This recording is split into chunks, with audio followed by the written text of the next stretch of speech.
What's good, y'all? Welcome back to the Playmakers Corner podcast. Today we have a special guest. Why don't you go ahead and introduce yourself, man? What position you play, where you're from, and your high school.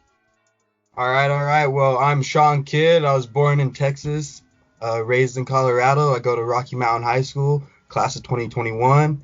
I play running back.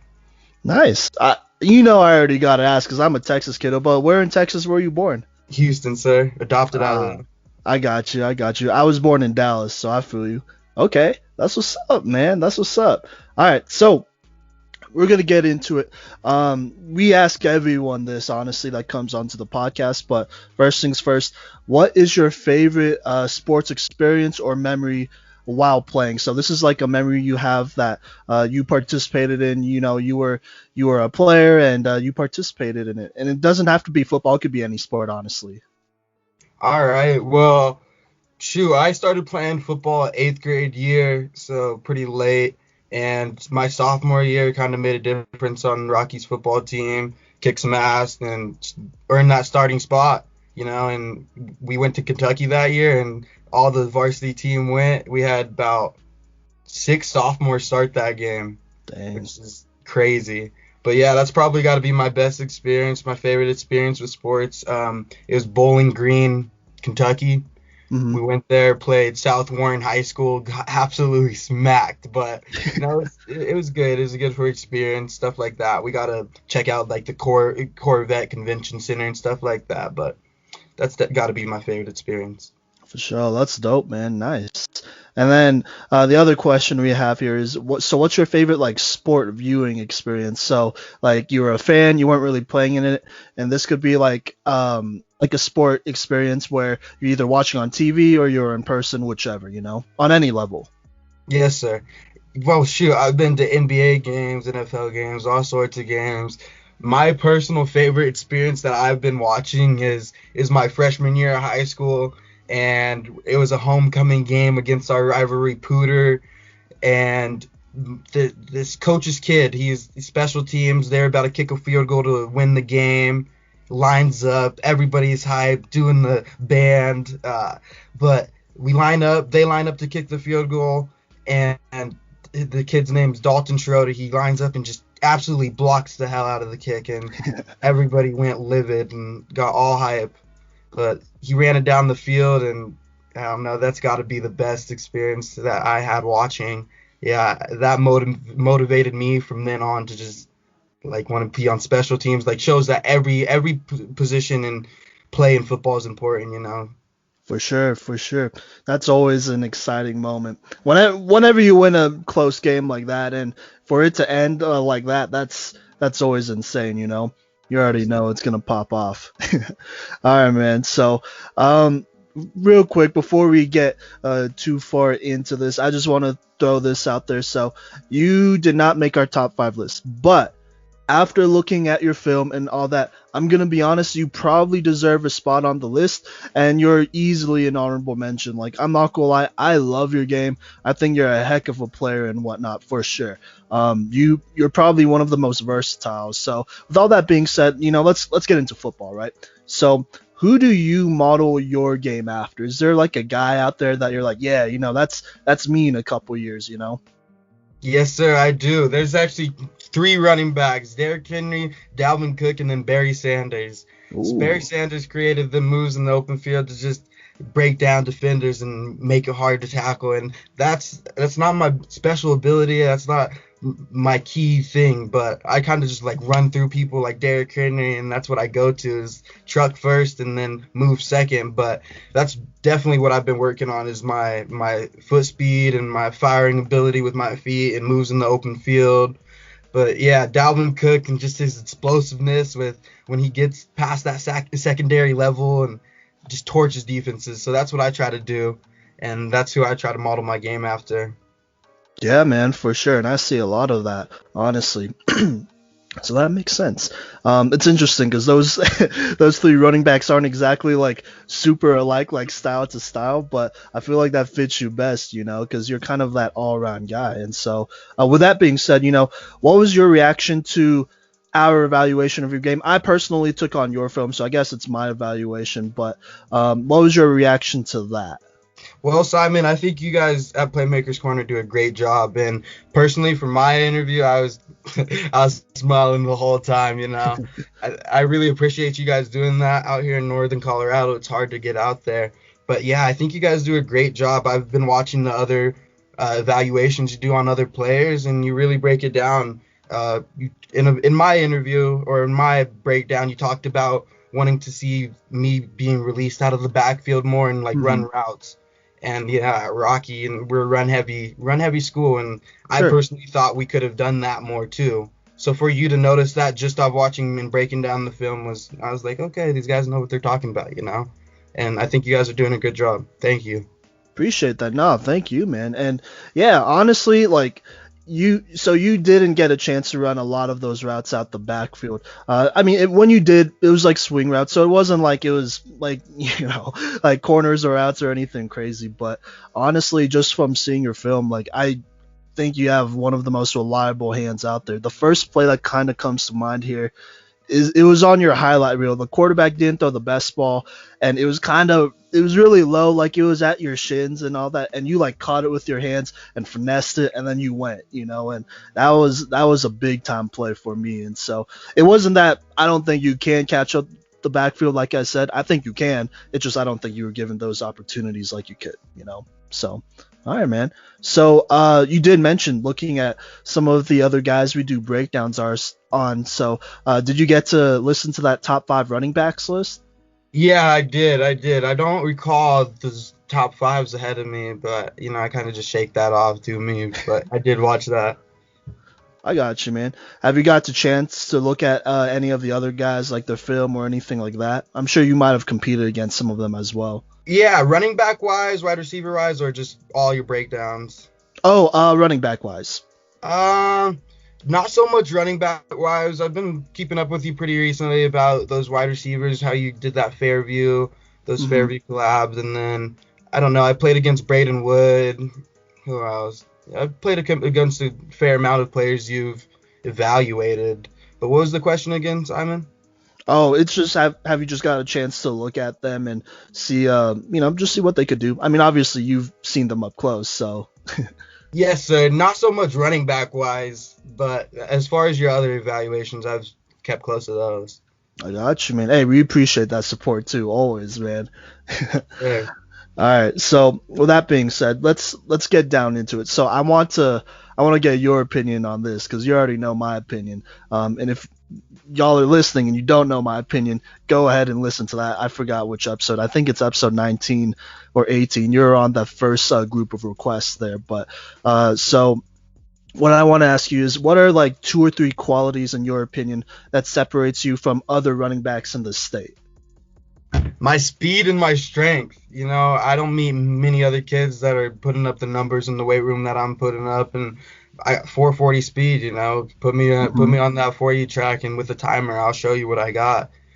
My numbers in the weight room is just kind of I've been putting up high numbers since sophomore year, really, since I really got into that starting position at Rocky, and I I put all my effort into that weight room, all my effort onto that field, and ever since then I've seen my numbers go up.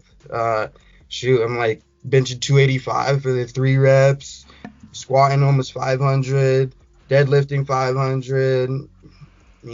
That's what I think separates me from a lot of people in the state of Colorado. Yeah. I personally pick on DBs just because I haven't found a DB that's as strong as me or that tackles me and I get up and I'm like, whoo.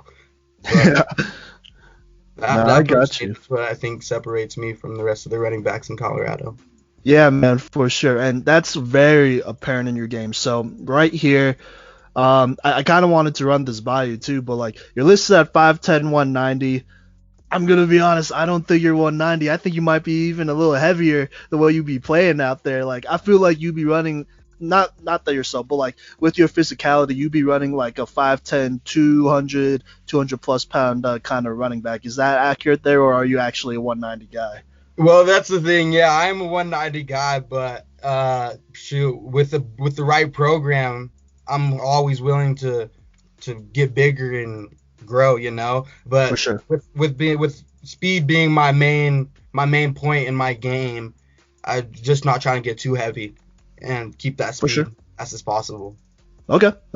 Yeah, no, for sure, I get that, but yeah, no, you're definitely you have a very solid blend, and I don't doubt. There's some guys that me and Cody both doubt like their lifts and stuff because they listen on there, and we get it. Like you're trying to recruit or you're trying to go somewhere and put yourself out there, but I think you're a legit like heavyweight out there for sure with some speed. So Yes, sir. that's what I saw a lot. I think. And this is a big tip out to all the running backs out there. First off, you organized your film really well, so that was really easy to watch. But I love the part where you included like your in between the tackle runs, and it was just in between the tackles, like power running, and it showed a lot there. Honestly, it really helped me out with my evaluation, to be honest, because it showed that you're willing to like bruise in between the tackles, and like I said, you weren't just getting like 2 or 3 or 4 or 5 yards, right? You were gashing like 10 to 15 yards on halfback dive, which is insane. So definitely kudos to you. But all that being said, let's talk about this off season, right? So, well, first off, as of right now, you haven't committed yet, correct? No, sir. 0 offers on the table. 0 offers. Well, to all those colleges out there, hey, pick this dude up, man. Come on now. Y'all sleeping. That's crazy. Okay. Well, with that being said, so offers or not, what are some things that you are going to make a point of working on this off season, or you've already made a point of working on this off season? Some points I've been working on so far is my foot firing speed, and I really just want to work on that so I can improve my moves in the open field. I have the biggest smile on my face when I watch Barry Sanders break down those defenders and just Right. absolutely run for a touchdown or run for an 80-yard run. Like that's what I want to do because I know I can bulldoze through people. I know I can truck people, but those moves in the open field at that heavy weight of 200 plus pounds, that's what I want to be good at and just excel at. As far as off season and like workouts, just typical stuff is like getting strong, working out, keeping that cardio up, just trying to separate yourself from other players around because if you're not, they're working out every day, so you'll For fall sure. behind if you don't gain. Yeah, no, for sure, man. And I like that you said that because on my scouting report here, I also said in the breakdown, I said I'd like to see you work on your footwork and get a little bit quicker there because, like, just straight up as a running back, like, you're great. You get into open space and whatnot, like, plenty of times. But I do think, there are some plays where you could have broken down a defender a little bit better or give them a little bit more of a wiggle. And so, that's some improvement there because obviously you don't want to leave any points or yards on the scoreboard that you can't get, right? So that's good to hear about that. And then I think I mentioned blocking. I don't think it's that big of a deal because you're definitely big enough, but personally I just like you to be a little bit more consistent, like engaging defenders, be careful about like throwing your shoulder into a guy and whatnot, like really like get in there, especially like I guess maybe not linebackers, but like if it's a DB, like really get him. You know what I mean? Because I think you can for sure. Not only on the high school level, but on the next level as of right now, to be honest. So that's kind of what I like to see there. But Cody, go ahead and go on with your questions. Take it away. Sweet, thanks, Simon. So I just want to echo everything that Simon has said up until this point, and especially about looking at the measurables and intangibles. There's some guys where we watch film and it's like, this dude doesn't run a 4.6. Like, no way. This guy does not run a 4.6. If he did, he had the wind at his back pushing him forward or something, and the coaches were being a little friendly with the timer. But we don't have those doubts with you at all. And, it's just one of those things where you can see the speed in the film, or you can see the strength in the film. So I guess I'm also going to take this time in the interview to say to any younger players, don't be dishonest because scouts are going to see right through your false numbers. Be like our boy Sean here and put those real numbers and then back them up with your play on the field. But anyways, I guess, talking about, you said 0 offers on the table, which is blasphemous in my opinion with the skill level that you have and what you play at. I guess what has the recruiting journey kind of looked like? Have you been talked to by any schools? And I guess, what are some things that you've learned through not having offers up until this point that you wish you knew before you got into kind of like looking at that next level ball? The recruiting process has been hectic. It's been full of ups and downs, happies and sads, and it's been a roller coaster, really. It started off really taking off his sophomore year. I went on an unofficial visit at CU, was getting pamphlets from K-State, Colorado State universities, just all the local schools, And I don't know, that was all fun, I was like, I'm going D1, I'm about to get an offer on the table, I'm starting as a sophomore. I thought I had all my chips laid out. And it just kept happening, just only pamphlets, no calls or anything except from like, I don't know, far schools that are D2, D3 I don't want to go to, or like CSU Pueblo, which I'm not overlooking. It's just they're not trying to offer me any money. So I'm need some money on the table to go. But I don't know. It's been fun. It's definitely made some connections and met some new people. But it's taught me that I don't know. It's taught me that you can put yourself in the position and put yourself in a position to be where you want to go, but you also have to have the right people around you to get you to that position and have connections to where you want to go. Because I don't know, I see kids that have offers and I'm like, okay, wow, well, where's mine? Where's my love? Mm-hmm. And they're in Northern Colorado as well, and it's like not like my grades are awful. They're not bad at all. I have a 2.7 GPA. It's kids get offered with that GPA all the time. That is an emphasis for those kids listening. Keep up on your grades. I wish I would have done that better. But yeah, 2.7. There's kids that have full ride scholarships on the table with a 2.7. I'm just like, where's my love?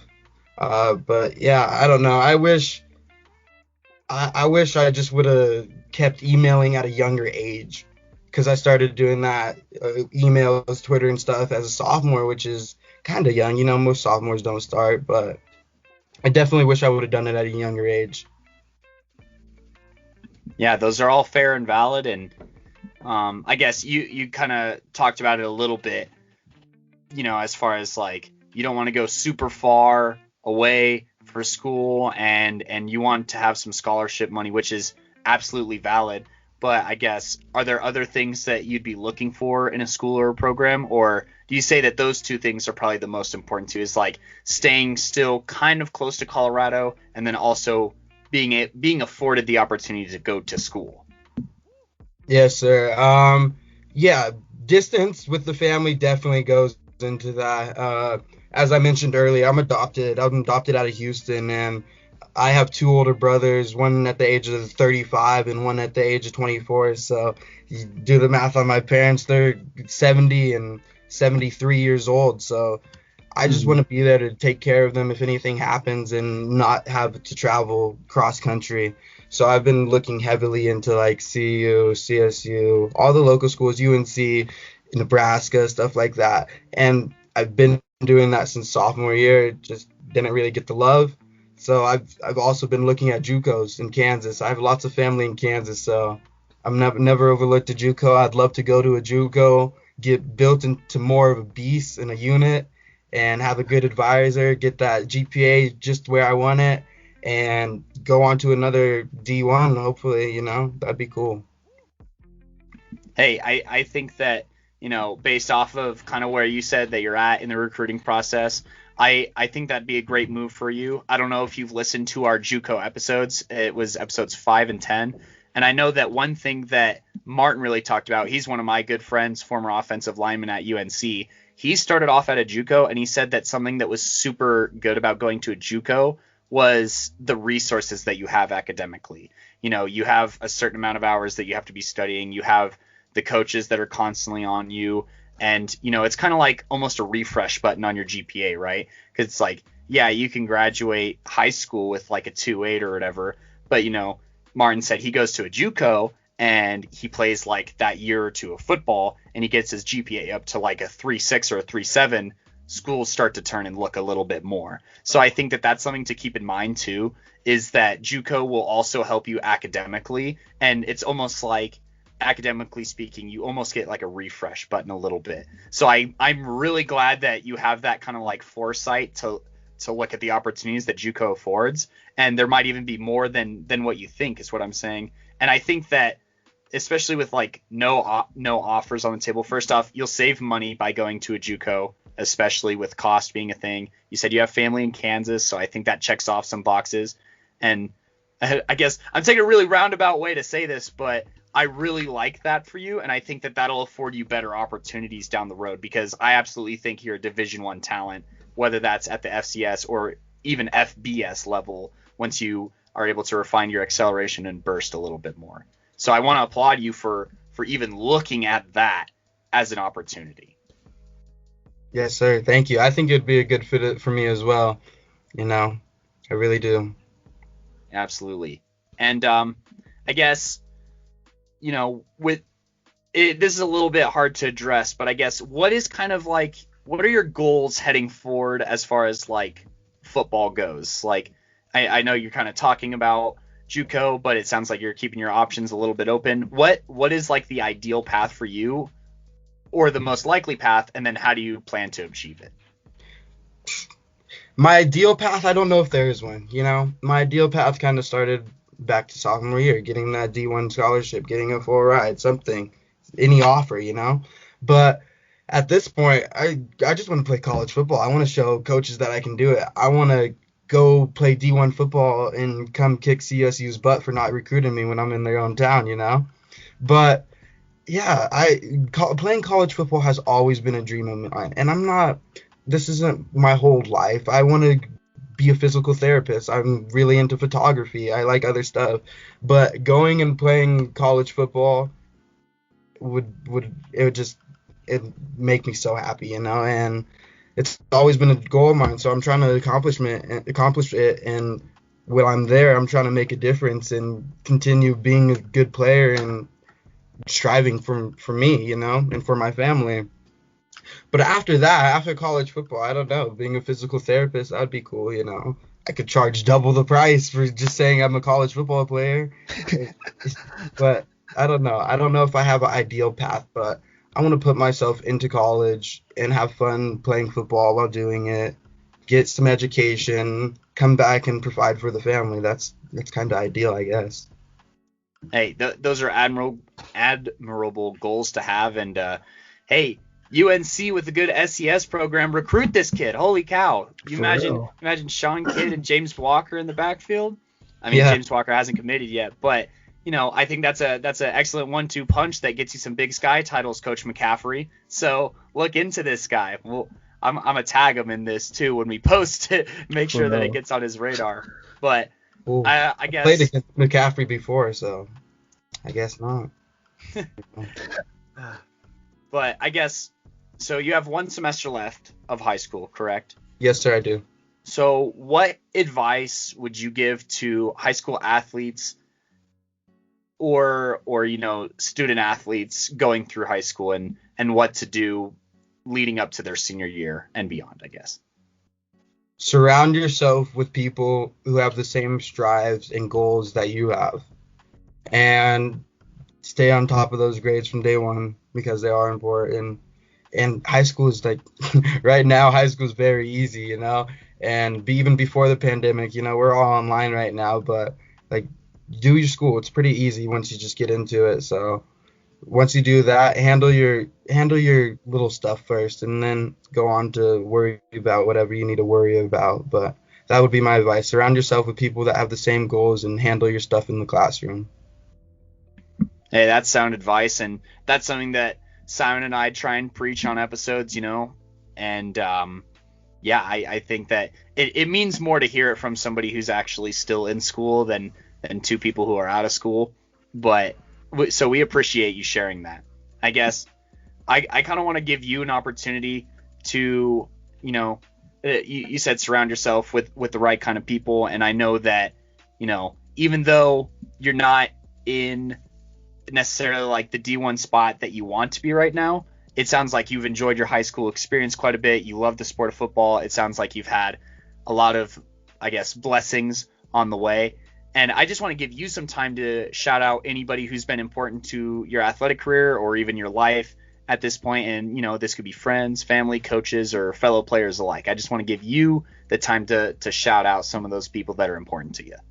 Of course. Well, it always has to come down to the parents. I wouldn't be the person who I am and the person who I am today without my parents.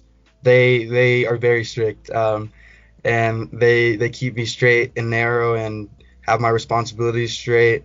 So I owe them the world, and I will continue providing for them for my whole life. That's what I want to do. It makes me happy to see them happy. So I want to shout them out. They're my everything. And then I don't know. I have some friends that are some dogs. Caden Dollar, Daniel Kelly, all of them. Those two linebackers. They go at it every day. One's from Fossil, one's from Rocky, and they've definitely pushed me to be harder. I have another rival at Fossil named Chris Bauerfeind, and he's gone through some unfortunate stuff with his legs and injuries, but we've always been competitive. Even before we played football, we'd be competitive in these other sports, and to see him on the other side of the 50-yard line, I'm just standing across like, man, I can't wait to hit you. Like I know he's thinking the same thing. It's just, that's always been a brotherhood, Those 4 guys or 3 or 4 guys that I just mentioned, we've kind of always had our small clique and competitiveness of rivalry. So that's it, yeah. Hey, that's a good cast to have. And Simon, I want to give you a chance to ask Sean any questions or follow-ups that you may have, or provide advice. Yeah, so honestly, I don't have a lot of questions. From what I hear, I think you just need a chance, and from what I've seen, I really do think you just need a chance. My advice that I give, so I'm a teacher and I'm a coach as well, and so I was a student teacher over at Eden, and at the end of last year, a bunch of kiddos asked me some questions about the next level and whatnot, and my consistent advice, whether they're athletes or not, was to bet on themselves, not be afraid to bet on themselves, right? Because look, if scholarship or not, obviously if a scholarship comes up, take it because it's a scholarship, right? But if it doesn't, and hopefully it doesn't come to that, but let's just be real, if it doesn't, then don't be afraid to bet on yourself. Look at a program and be like, hey, I could beat out this guy, and this guy, and then get out there and be a dog. You know what I'm saying? That's what it comes down to. Because at the end of the day, we could talk politics and whatnot, but if you hit that football field and you got a good coach out there and you show that you could do what you could do, and you're better than some other guys, it becomes really hard to ignore that. And look, I got to do a little bit of recruiting here. I'm not a scout or a recruiter from UNC, but I'd love to see you in a Bears uniform over at Northern Colorado, play for McCaffrey. As of now, I know they've lost a couple running backs. Milo Hall was the biggest one last year, and he was big time for us. And then we lost another backup, I think, this year, or we will this year because he'll be graduating. So I think you'd be perfect in a UNC offense, especially because I know you could catch and all that stuff. And low-key even, I'd say work on some receiver stuff as well, because I think you could be a pretty good receiver on the next level too, like a Curtis Samuel, Deebo Samuel type of guy.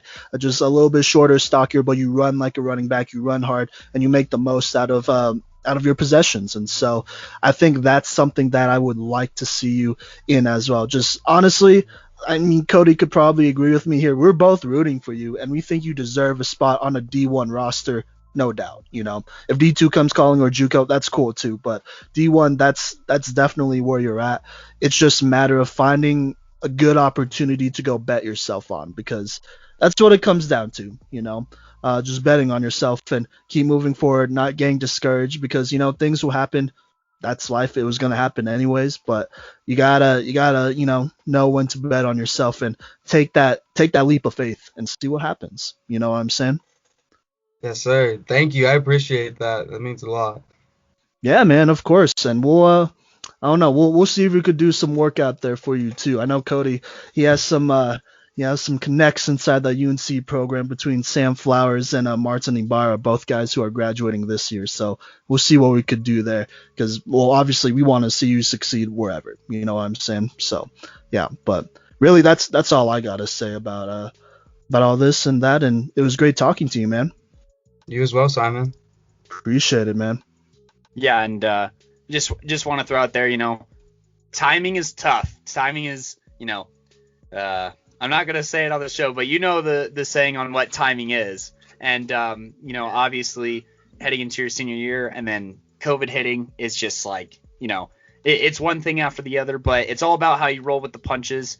I like your outlook and your positivity. I think that, those Same. are two traits and qualities that are going to carry you further than anything else in life, where you're going to get knocked down. But it's like, you know what? I'm going to get back up and I'm going to do this. So, and, you talked about some of your other passions that you have, such as photography and, physical therapy. I think that those are both very admirable things to take part of, artistically, and then like helping people too. So I think that, even outside of the game of football, you have a lot going for you. And I think that you have a really bright future.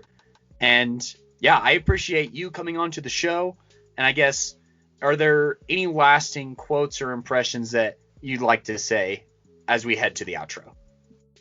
No outro quotes or nothing like that. But Simon and Kodey, thank you guys. I feel like I have a real connection here with you guys, and we'll have to go out to lunch or something sometime. Catch up. That'd be cool. Absolutely. Hey, and hey, follow my boy Sean. He's on Instagram and Twitter. Are you on Twitter? I am on Twitter. Yeah, he's on Twitter. You can drop your handles right here, so anyone who listens, they can go check them out. And you can also drop your phone number if you're willing to do that too. The more exposure, the better. Yes, sir. My email is seankid29@gmail.com. Twitter is SeanKid47. Instagram, Sean Phillip Kidd. And my phone number is 970-619-1668. Give this kid a call. He's going to do wonders for your program if he's a part of it. And if you don't get him, he might make you regret it if you face him on the schedule later. Thanks. But Sean, thank you so much for joining us. And that does it for this interview on Playmakers Corner podcast. Just want to give Sean a huge thank you for being our first request interview, actually. True. So thank you so much for doing that and helping us kind of navigate that plane. And we will catch you next time.